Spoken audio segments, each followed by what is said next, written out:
First Timothy, verse 1.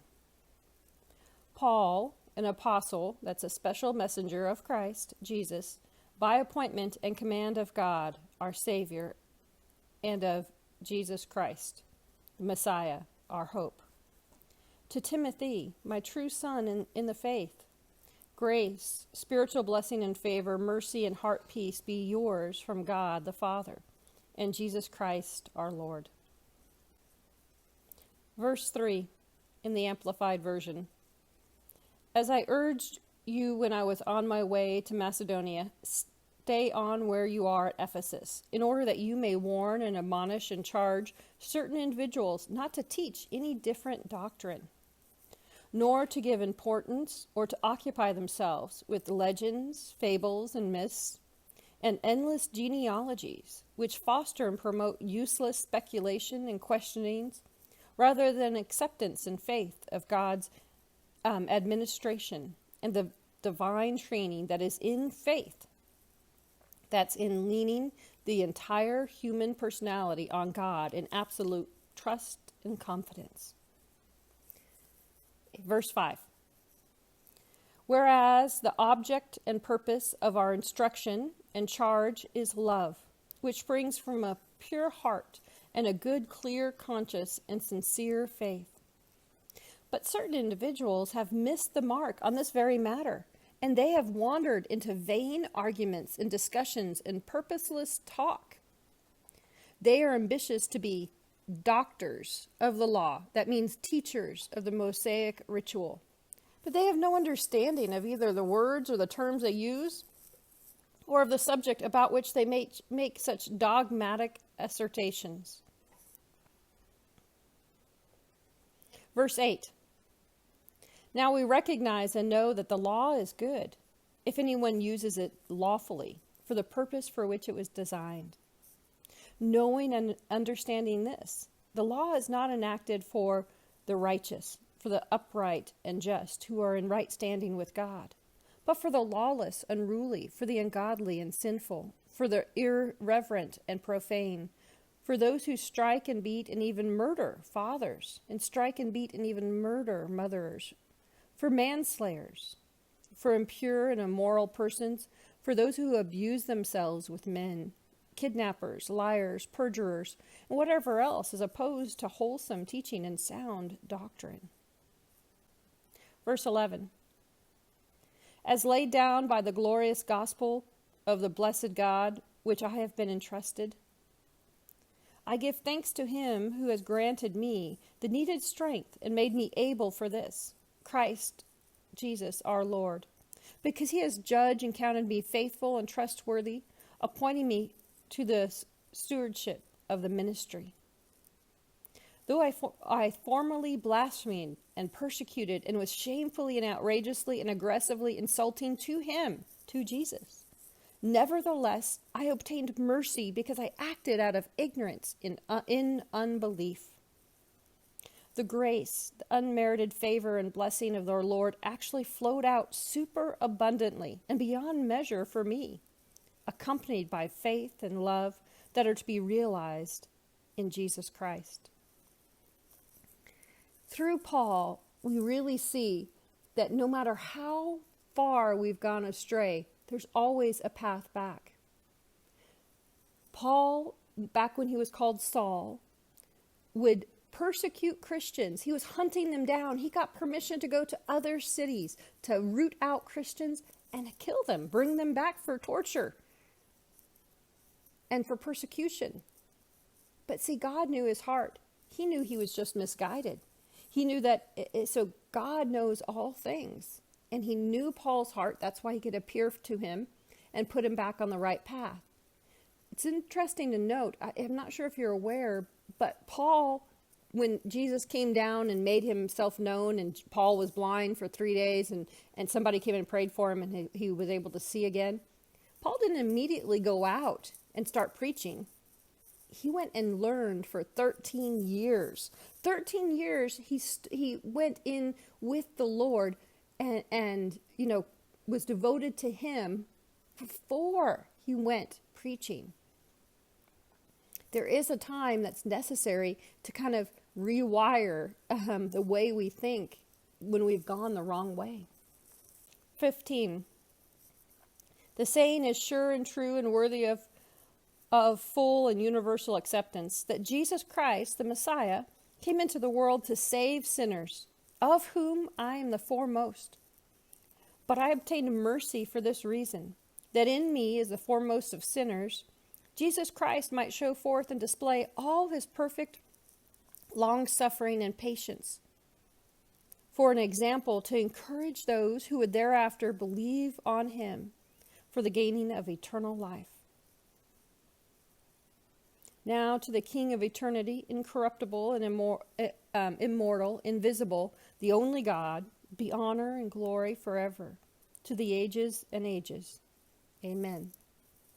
As I said, Paul was going the exact wrong way, but he was doing it out of the love of God, and he received mercy.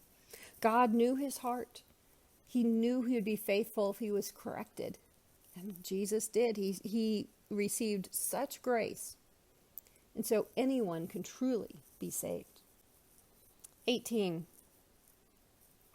This charge and admonition I commit in trust to you, Timothy, my son, in accordance with prophetic intimations which I formerly received concerning you, so that, inspired and aided by them, you can wage a good warfare, holding fast to faith, that leaning of the entire human personality on God in absolute trust and confidence, and having a good, clear conscience.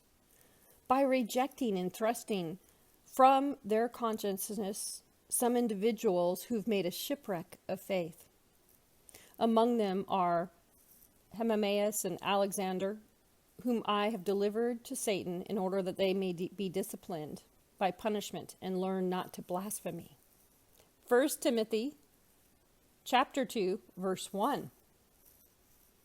First of all, then, I admonish and urge petitions, prayers, intercessions, and thanksgiving be offered on behalf of all men, for kings, and by all who are in position of authority or high responsibility, that outwardly we may pass a quiet and undisturbed life, and inwardly a peaceable one in goodliness and reverence, and in seriousness in every way. For such praying is good and right, and it is pleasing and accepting to God our Savior, who wishes all men to be saved, and to perceive and recognize and discern and know precisely and correctly the divine truth. Verse 5. For there is only one God and only one mediator between God and man, that man, Jesus Christ, who gave himself as a ransom for all people,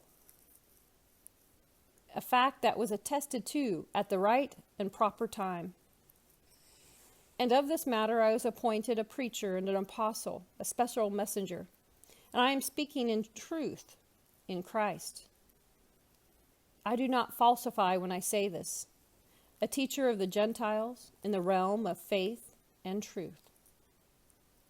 I desire, therefore, in every place men should pray without anger or quarreling or resentment or doubt in their minds, lifting up holy hands.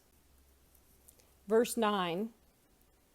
Likewise also that women should adorn themselves in respectable apparel, with modesty and self-control, not with braided hair and gold or pearls or costly attire, but with what is proper for women who profess godliness, with good works.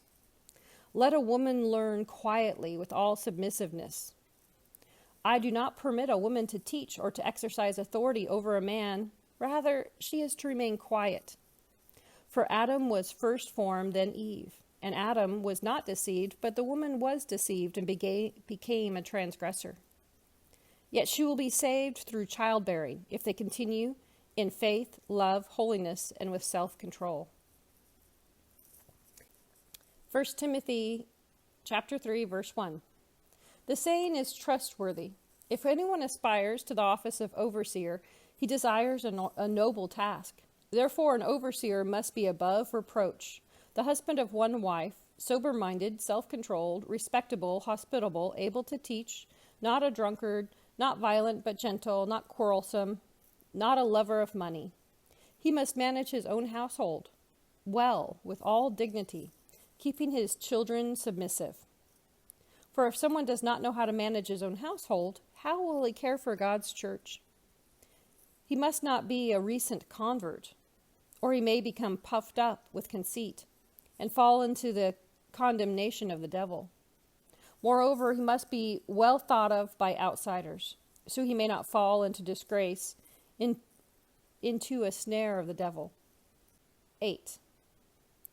Deacons likewise must be dignified, not double-tongued, not addicted to much wine, not greedy for dishonest gain.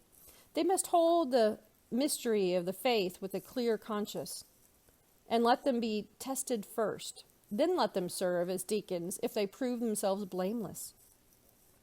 Their wives likewise must be dignified, not slanderers, but sober-minded, faithful in all things.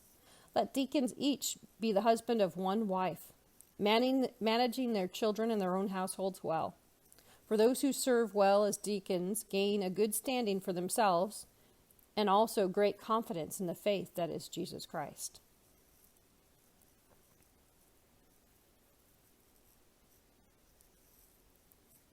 (14) I hope to come to you soon, but I am writing these things so that, if I delay, you may know how one ought to behave in the household of God, which is the church of the living God, a pillar and a buttress of truth.